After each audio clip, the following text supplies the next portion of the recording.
Мына кече жакында барыбыз көп болгондой ат башыга салынчу логистикалык борборду эл талап кылып бизге кытайлардын кереги жок деп ал жер курулбай калды. Бүгүнкү күндө ошентип айтылып атат.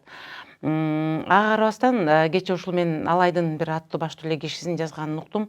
Биз бул борборду бизге Алайга салып берсе биз каршы эмеспиз. Анткени жумуш орду менен камсыз болобуз. Бизге инвесторлор келет. Бул өлкөгө да пайдасы тиет экономикалык жактан. Биз мисалы үчүн Алайдын эли каршы болбойт элек деген пикирин айтты. Алайдын колуна катары сиздин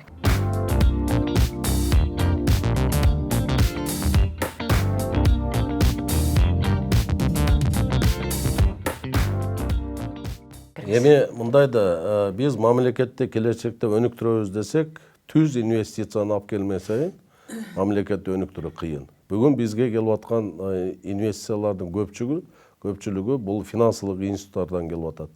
Ошол эле эл аралык валюта фондунан, Дүйнөлүк банктан, Азия өнүктүрүү банктан бул программалык кандайдыр бир жолго жана башка. Ал эми экономиканы өнүктүрөбүз десек, биз түз жеке инвестицияны алып келишибиз керек. Алар качан гана келет?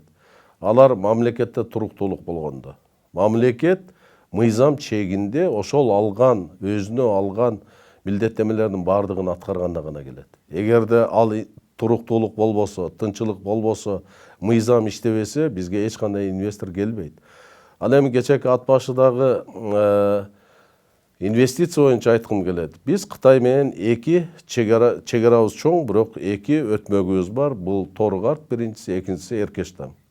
Ал жерден биздин негизги мындай соода, саты, карым катнашыбыз негизинен Кытай эл мамлекети менен түзүлгөн да.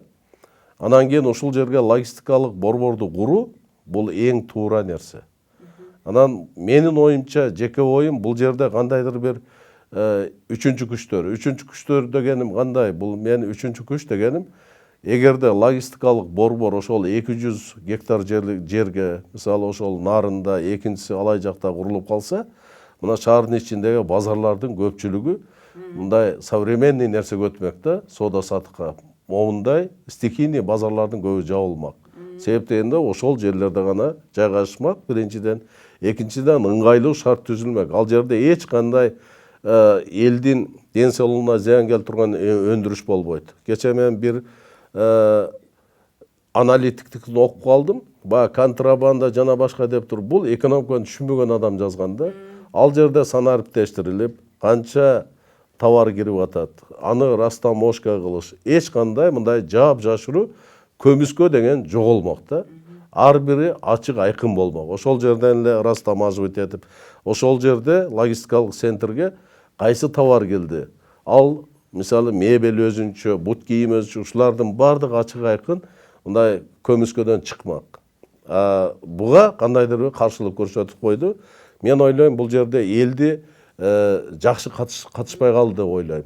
Ошол проектти талкуулап атканда инвестор менен кол коердун алдында эл менен жакшы талкуулаш керек эле. Элге түшүндүрүү иштерин, элдин ой пикирин, элдин мүдөөсүн да камтып кетсе, бул иштеп кетет эле. Бирок бизге келечекте керек Кытай инвестору болобу, Россия инвестору болобу, же болбосо Европа өлкөсүнөн келеби, биз сөзсүз түрдө акчабыз жетсе, биздин ичибизден чыгып инвестор болуш керек.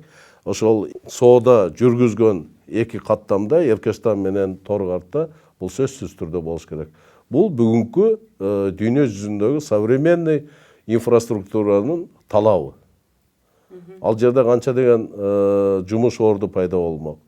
Канча деген биздин өндүрүп жаткан дыйкандар үчүн ыңгайлуу шарт түзүлмөк. Себептен биз ошол продукцияны Кытай аркылуу дагы дальше башка мамлекеттерге ошонун баарын упаковка жасоо, ошонун баардыгын мынагы эл аралык стандартка келтирүү, мунун баары только пайда.